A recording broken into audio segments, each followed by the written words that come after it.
Meje se zapirajo. Vsaka država skuša v teh nepredvidljivih časih najprej poskrbeti za lastno varnost.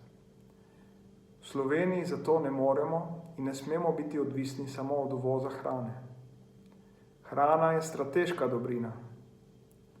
Zato je pomembno, da imamo v vseh časih stabilna kmetijska in živilska podjetja in učinkovit sistem oskrbe z živili.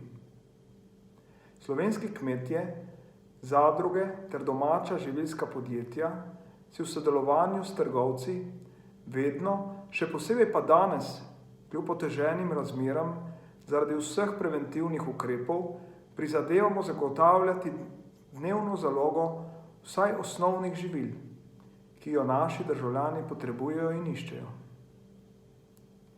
V nasprotnem bi bile police trgovin lahko kmalu prazne.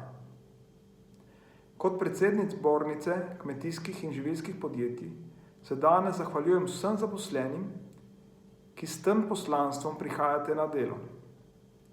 Zahvaljujem se tudi vsem kupcem, ki posegate po slovenskih izdelkih, ki izbirate kakovost in podpirate prizadevanja slovenskih kmetov ter pridelovalcev živil. Stabilnost sistema, blaginjo in varnost moramo soustvarjati skupaj, povezani. Odvisna je od vseh nas.